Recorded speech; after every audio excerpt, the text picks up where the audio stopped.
Continuing the discussion of Sri Vishnu Sahasranama, name 754, Manada. Going on to Sri Shankaracharya's interpretations. He gives 4 interpretations for this one name, and none of them touch the one of respect, giving respect. The first one he gives, he using mana in terms of abhiman, or sense of identity. As I discussed in the previous session on this name, he says that it manada, who gives abhiman. In other words, who gives the wrong understanding to those who want to misunderstand. Why do we identify with our body, wife, children, home, ato griha kshetra sutapta vitar janasya mohoyam ahammameti? Where does this illusion comes from, whereby we identify with the body and everything in relation with it in terms of I, me, and mine? Well, this particular verse of Bhagavatam, of which I quoted the last 2 lines, begins by saying that it arises from the attraction between male and female, which is, of course, true. It's the Bhagavatam. But if we go deeper, sarva karana karanam, the cause of all causes, is Krishna. So even that which is unsalutary, the ultimate cause is Krishna. The attraction between male and female is the basis of material life, and it's also the basis of spiritual existence. Radha, Krishna, Lakshmi Narayana, Sita Ram, they enjoy their pastimes. Our pastimes, it's always past times. We've had so many lovers. As a camel, I was attracted to the most beautiful she-camel. As a pig, I was attracted to the most beautiful female pig. Is that possible? Yeah. The pig sees the sow as beautiful, and the sow sees the male pig, the boar, as being attractive sexually. This is the perverted reflection of the totally spiritual attraction between Radha and Krishna. It's perverted in the sense that it's not a clear representation, just like we may see if a mirror is not properly made, or sometimes we see, just like we may see a steel plate. If it's a new plate, often it has good reflective qualities, so it can be used like a mirror. But if it's bent a little bit, then our face appears to be bent also. So also our attraction in this material world is bent. It's warped. It's not what it should be. It's a misrepresentation of reality. So how does this all come about? Well, we hear from Krishna in Bhagavad Gita, Daivi hiesha gunamayi mama maya durataya. This maya of Krishna, it's Krishna's maya. Krishna makes this energy. Why? For those who want to be separate from him.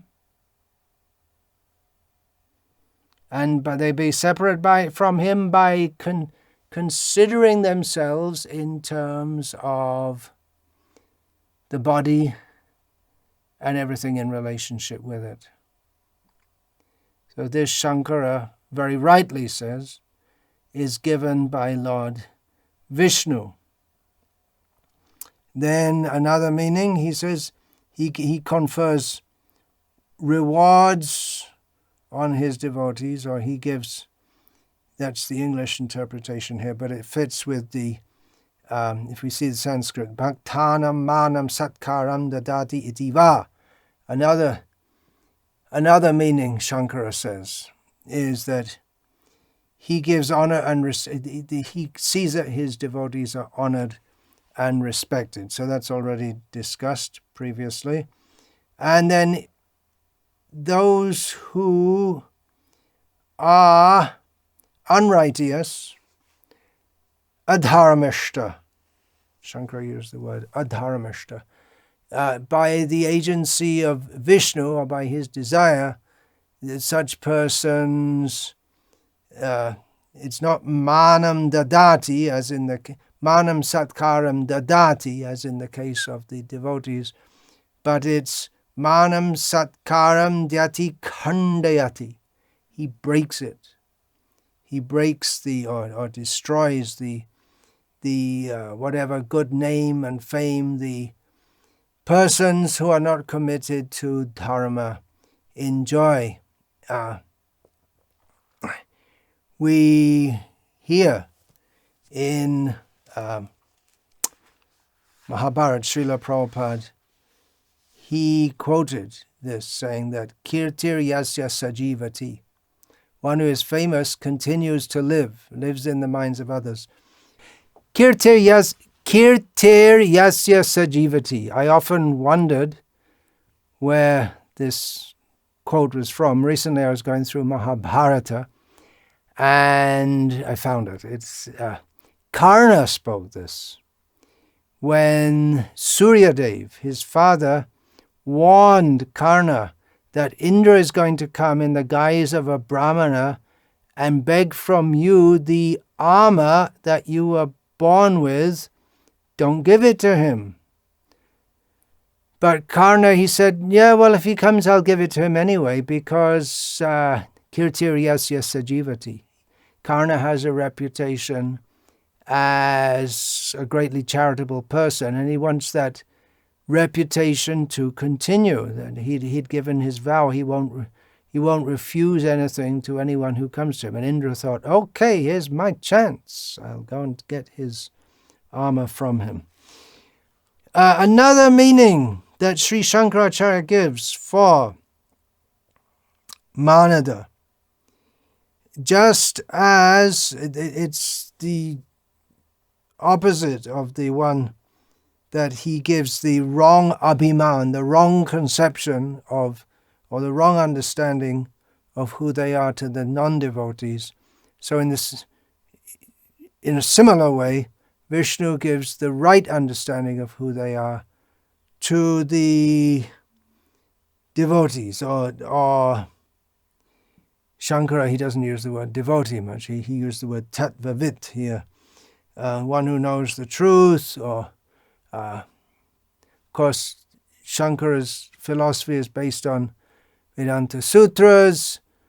He develops it from his commentary on Vedanta Sutras, and which begins with Atato Brahma Jignasa. One should inquire into the nature of Brahma. So the translation is here, he destroys the wrong notions of Atma in earnest seekers. In other words, the false conception of oneself is given by Vishnu to those who want that, and to those who are really serious to understand who they are. He gives that also. That's called Vaishnav Abhiman, that can be called. That doesn't, it's not the pride of being a Vaishnava, but the sense of identifying oneself as the servant of the servant of the servant of Vishnu. So that is given by Vishnu. He gives knowledge to those who want it. Tesham satatam yuktanam bhajatam priti purvakam dadami buddhi yogam tam yena mam upayanti te. Those who want it, and particularly those who are devotees, who are not like the followers of Shankara who want to become God, but those who serve Krishna with love constantly. Krishna gives them the knowledge by which they can come to him. Tesham evanukam parta mahamagyana jangtamaha nashyam yatma bhavasto gyana deepena bhasvata. Like the lamp of knowledge shining in their hearts out of his great mercy upon such persons, he dispels the darkness of ignorance in their hearts. And this understanding that Shankara gives fits very well also with a meaning of the name Manada given by one of the commentators, Sri Krishna Datta Bharadvaj, who says that he, Vishnu, as Manada, gives spiritual enlightenment to his devotees, and giving a different Sanskrit derivation. One thing I'm not doing much in this whole series of commentaries on Vishnu Sahasranama, unlike traditional exponents of it, or those who explain it verbally, in writing or verbally, they give the Sanskrit derivation for each understanding and elaborate on that. I'm not doing that much. One reason is because I don't follow all the Sanskrit, and some of them, even for people who know Sanskrit, are quite subtle. Some of them will be, and presumably most of those who are listening, they also don't understand. In Udupi, up to the present day, I've heard, it's publicly expounding Vishnu Sahasranam in Canada, but among themselves, the scholars, the Madhva Brahmins, they speak in Sanskrit, so that would be a great treat for them, which I'm sure they do. They discuss such things in Sanskrit itself.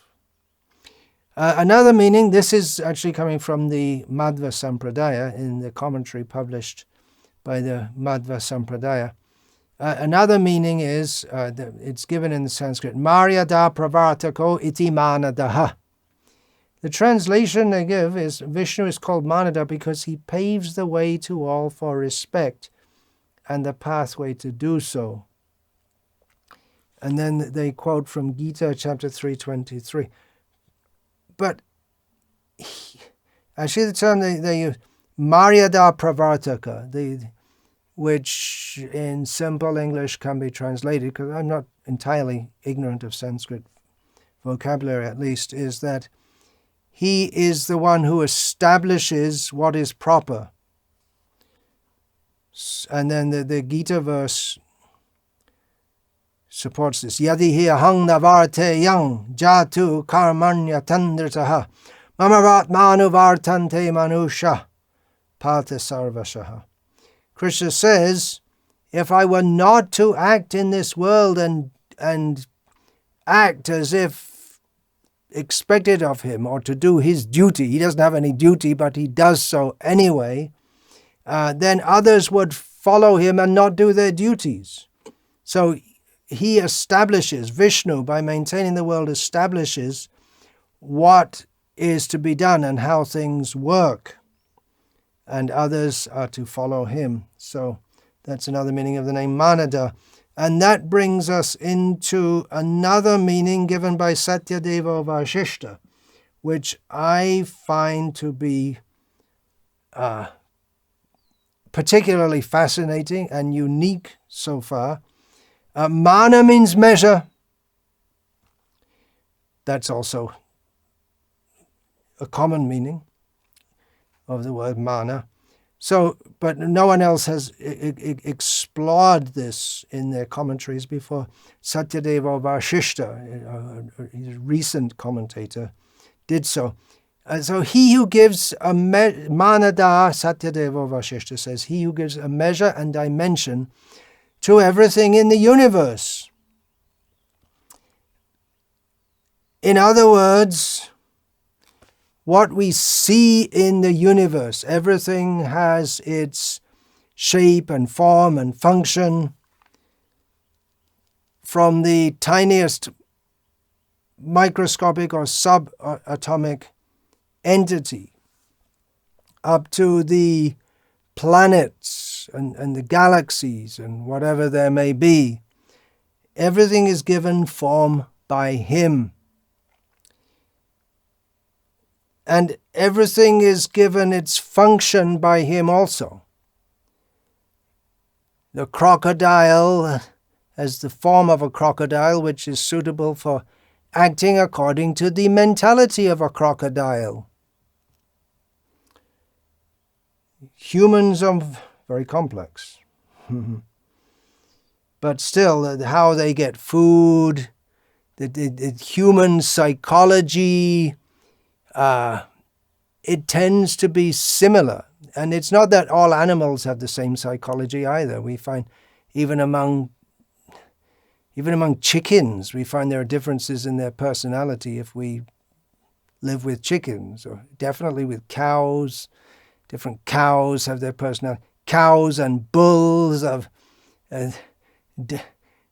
generally quite different in their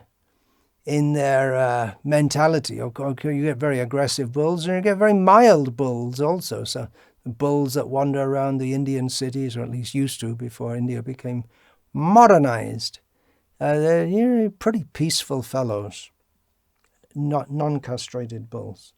And not only living beings, but even inorganic substances, they have what we would call their dharma, as we often heard from Srila Prabhupada. The dharma, or the characteristic, the defining characteristic of sugar is that it's sweet.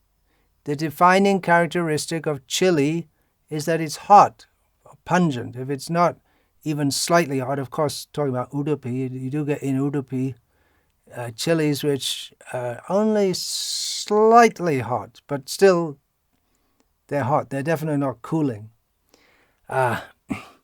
So what are the characteristics? What is the defining characteristic? How are we able to define anything? What is there that gives Visheshta? This whole world, everything that is manifest, is just the opposite of Nirvishesha. It's not lacking differences. Everything is different.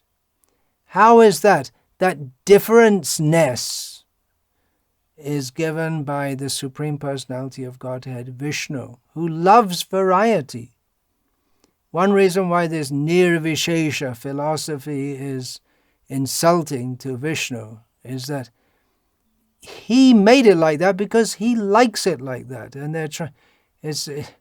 they want to deprive him of that. Now, this brings me... Satyadeva Vashishta says that we have made airplanes imitating the flight of birds, mostly. There are other creatures that fly, like bats, for instance, and insects. Certain insects fly. But that principle, how they can fly. How does a bumblebee fly? It doesn't seem to make aeronautical sense. Well, these wings go very fast. Why is it designed like that? Why is it like that? How could he survive the evolutionary process? Well, Krishna made it like that. So Satyadeva Vashishta says, seeing the birds fly, then we have imitated by making planes. Seeing the fish swim, we have also, in designing ships, we also incorporate principles which make for easy maneuver, or relatively easy maneuver within the water. Just like the shape of a ship is streamlined. We have the bow and the stern. Those words are there in a ship, the front and the back, because it's not expected that a ship would, not like a crab which walks sideways. It wouldn't make sense to build a ship in a square shape or a circular shape, or even in its present shape, and expect it to move with the bow and the stern parallel and just move with the bow and the stern moving in this, just like a ledge or a wedge through the water. And we see that if some sticks fall in the water, they naturally gravitate to, or they naturally flow with the thin end, with the thin part going through the water with a front and the back. Not that it flows, generally speaking, it won't flow with the whole stick going like this, but it'll go like this. It's all Krishna's design. That's the way to explain it. It's very, you can say anthropic principle and all this kind of thing, but,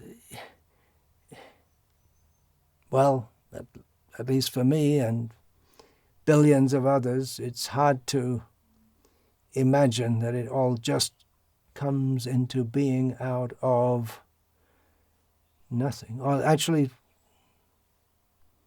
less than nothing. And nothing, the word nothing presumes that there's something, but there was no something. Hare Krishna. Well, that brings us on to another topic. We could go in different directions from here. One is about the mathematics that scientists employ to try to understand the structure and the workings of the universe as we observe it.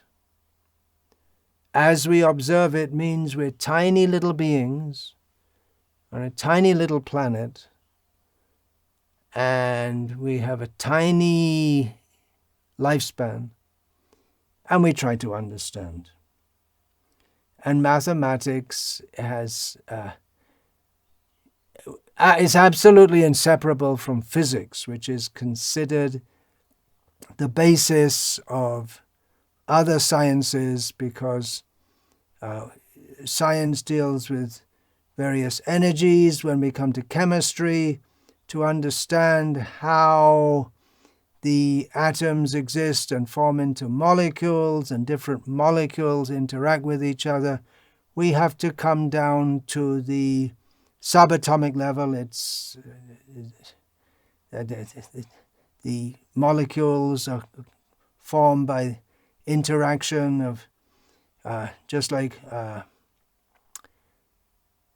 salt, for instance, some salt, or ammonia, NHO4. How is the hydrogen atom interact with the nitrogen and the oxygen? It's all due to the power, so we understand, or the attractive force between protons and electrons in different in different atoms, or the molecules of the atoms, and they interact with each other. So it comes down to physics, and then chemistry is the basis. So physics is the basis of chemistry, and chemistry is the basis of biology, and so all sciences, they come down to physics. Physics is at the base of chemistry, and also physics deals with energies, which are not necessarily in any form that we can study in terms of chemistry. And at the basis of physics, or absolutely essential to physics, is mathematics.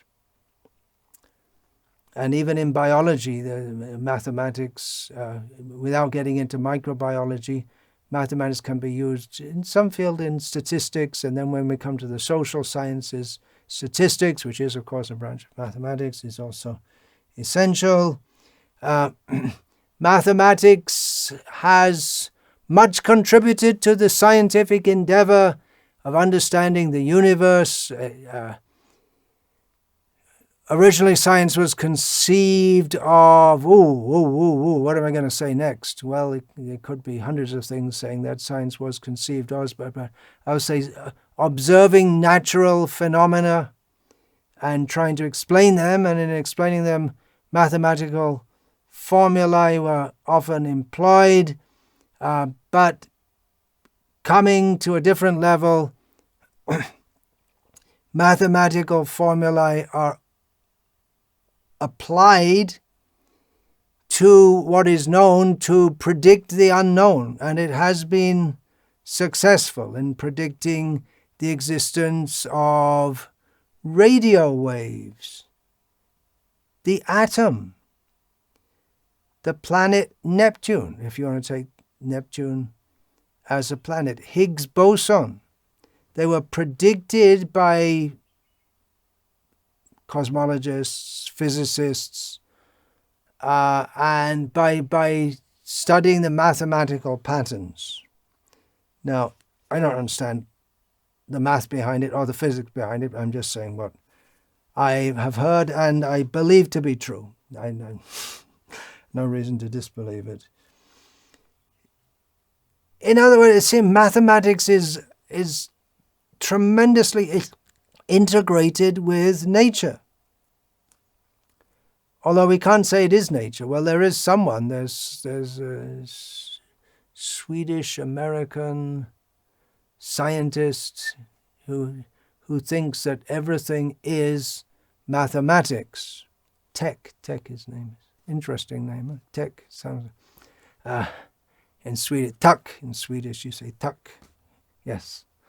But there, another very famous, well, among scientists, famous Roger Penrose. He says that, famous physicist. He says that, we have three realities going on which make up the world, or they're observable in the world, but they don't seem to be interconnected, which is math itself, the existence of matter. Now you can say that, well, matter is defined by math, but it's not the same as math. And then he says human consciousness. He doesn't say consciousness in general, even though animals are conscious, even plants can be said to be conscious at some level. There is a difference between human consciousness and that of other living beings, in as much as humans can be conscious that they're conscious. Although most people don't think that far, but people like Roger Penrose obviously do think a lot further. And as far as Sir Roger Penrose is concerned, it's inexplicable how these three things are all there and they all interact, but they're all quite different. They're different manifestations of reality. Of course, there are atheists or hardcore materialists who insist that consciousness is simply a manifestation of matter, although they can't prove it. They always say, show us God, prove it. They can't prove it, but they say, we will prove it in future, just like we proved, we, wasn't them who did it, but identifying themselves with the scientific establishment. And they say, just like people used to believe that in wood and other flammable substances there was a subtle element called phlogiston which caused things to catch fire, but now we understand there's no such thing as phlogiston. So in this, just giving that as an example, that we will discover it in future. But Penrose and other scientists, highly reputable scientists, are highly doubtful about this. Anyway, getting off the topic here, trying to stick to mathematics and the universe and our understanding that this was all given by Lord Sri Vishnu, the Supreme Personality of Godhead. Wherever we look, in scientists, they look and try to understand the universe, math is always there. The laws of nature, or the laws that govern the material world, they're definable in mathematical terms. They wouldn't even be considered laws of the material world if they couldn't be defined in mathematical terms.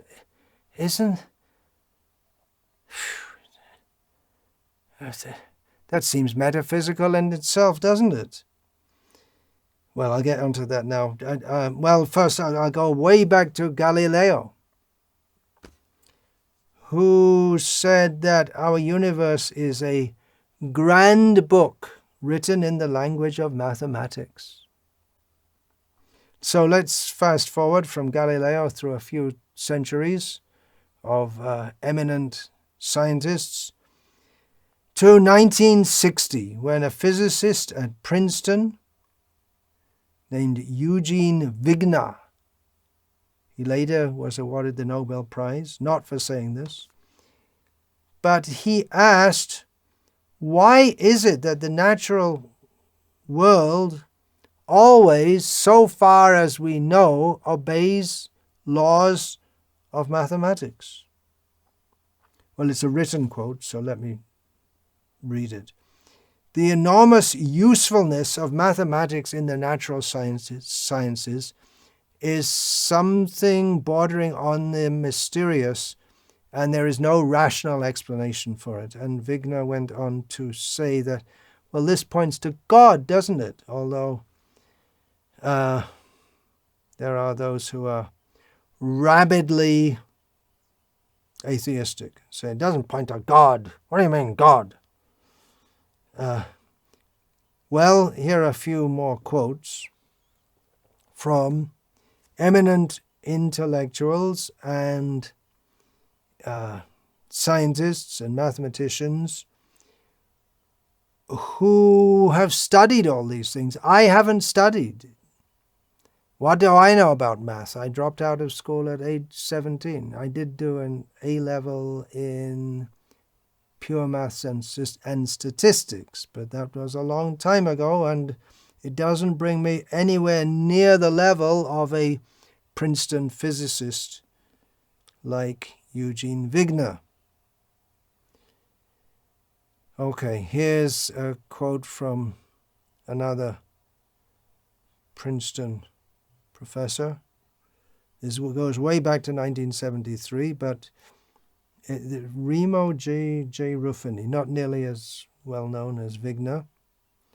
But what he says is pertinent even today. How a mathematical structure, he says, how a mathematical structure can correspond to nature is a mystery. One way out is just to say that the language in which nature speaks is the language of mathematics. The language in which nature speaks. Sounds like consciousness, doesn't it? This begs the question, says Ruffini. Often we are both shocked and surprised by the correspondence between mathematics and nature, especially when the experiment confirms that our mathematical model describes nature perfectly. From the American Mathematical Monthly, 1950, Nicholas Bourbaki, that there is an intimate connection between experimental phenomena and mathematical structures seems to be fully confirmed in the most unexpected manner by the recent discoveries of contemporary physics. Remember, this is 1950. But so it's not so unexpected now, but what follows, it continues to be true. But we are completely ignorant as to the underlying reasons for this fact, and we shall perhaps always remain ignorant of them. Mathematics appears thus as a storehouse of abstract forms, and so it happens, without our knowing why, that certain aspects of empirical reality fit themselves into these forms, as if through a kind of pre-adaptation. So even atheists, they'll insist, yes, we can show the laws of nature using mathematics, but why it should be like that? And then again, they come to the anthropic principle. There are a whole bunch of universes, multiverses, and we happen to be in one in which everything just came out right, and mathematically correct too. Well, here is from a Nobel Prize winner, a British physicist who I'm not sure how to pronounce his name properly. I tried to find out on the internet, but I found out three different internet sites gave three different pronunciations. So I'll presume it's a Slavic name. His name is Paul, Dirac.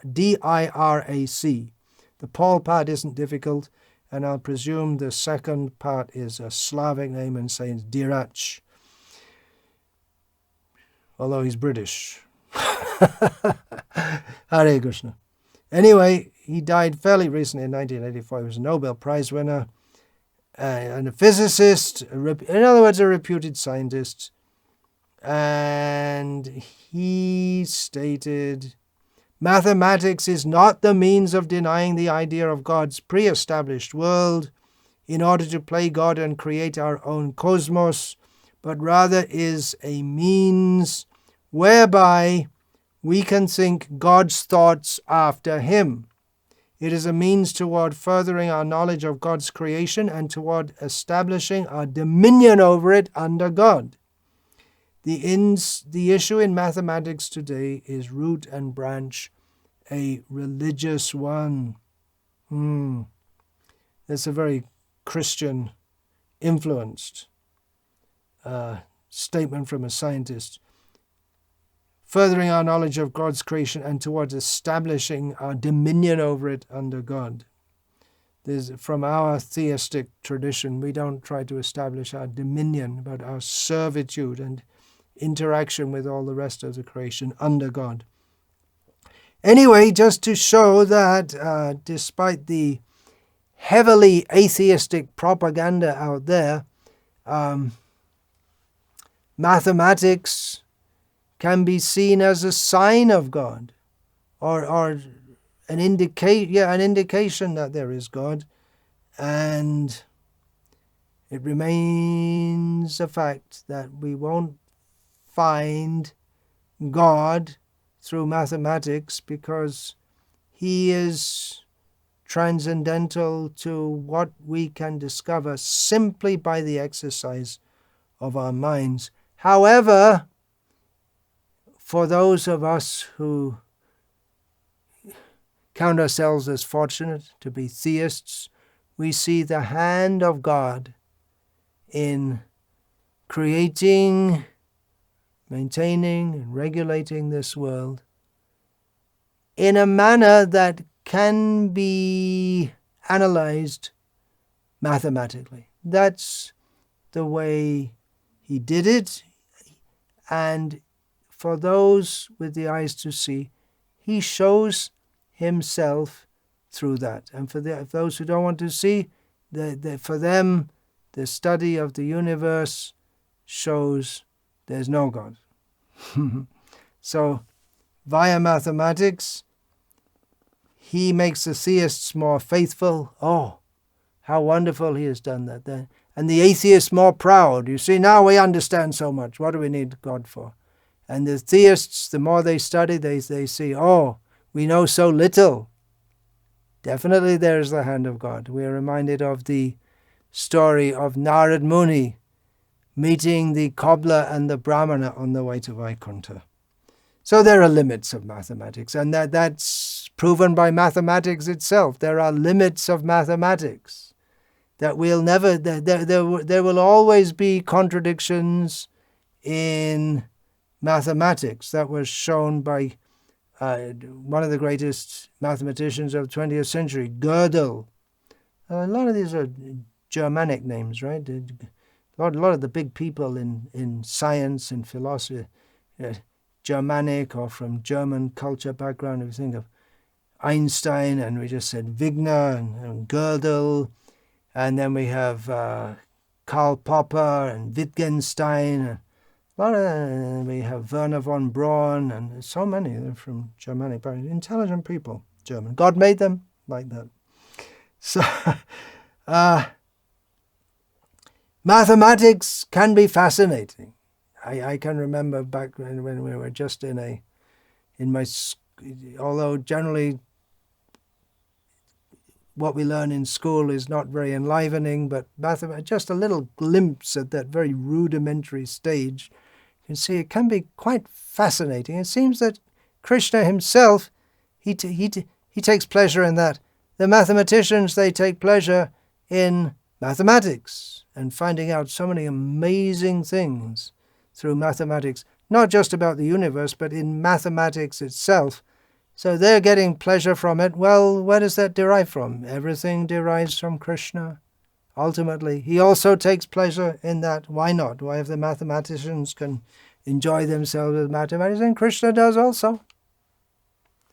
So in this way, he's Manada. He gives order to the universe, and in a mathematical way. We can study it that way. We don't have to study it that way. There are so many different ways of studying the phenomena which we observe around us. There are so many departments of knowledge, but ultimately they should all come to recognize who is the source of everything. That is the motto of which Srila Prabhupada gave to the Bhaktivedanta Institute, a verse from the Bhagavatam, 1st canto, 5th chapter, Narada's instructions to Vyasadeva, which I'm just trying to remember. Just when I like Karna, when he has to remember the mantra for his weapon, and when he needs it most, he forgets it. Idangha, now it came. All right. Karna's mercy, Parashuram's mercy, maybe Krishna's mercy. Idang hi pungsas tapasashrutasya vasveshtasya suktasya cha buddhidateyo ho avichutarto kavibir nirupita yaduttama shloka gunarnavananam.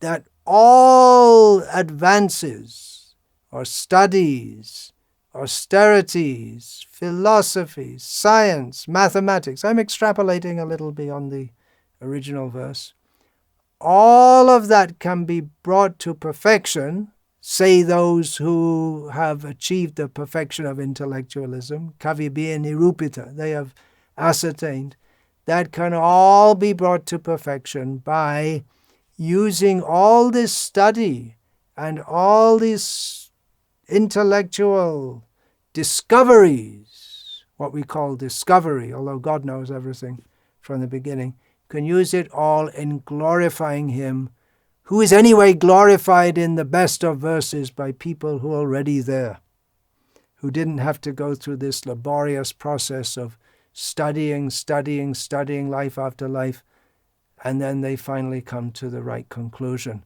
In a book which I read quite a few years ago, I didn't keep the copy. Maybe I should have done. I gave it to Rasaraj Prabhu.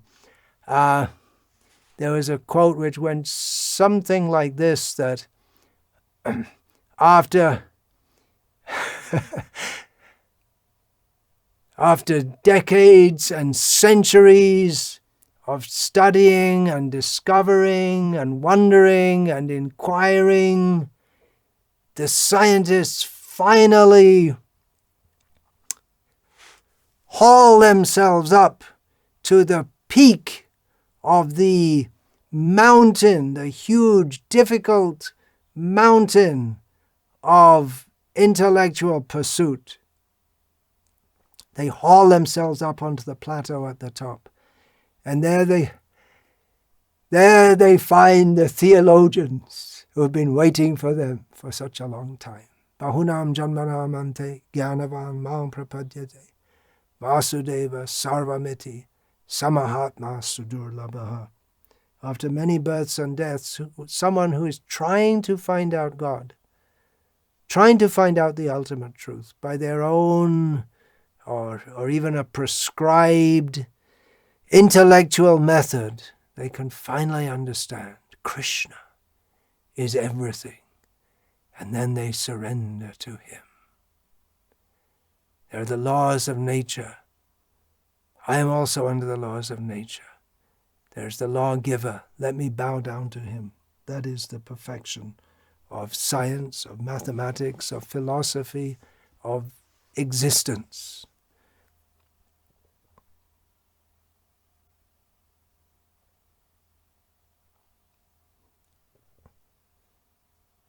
Vancha kalpatarubhyascha kripa sindhubhya patitanam pavanebhyo vaishnavebhyo namo namaha. Dante nitaya churakam padayo nipatya kritva chakakushatame tadaham bravimi.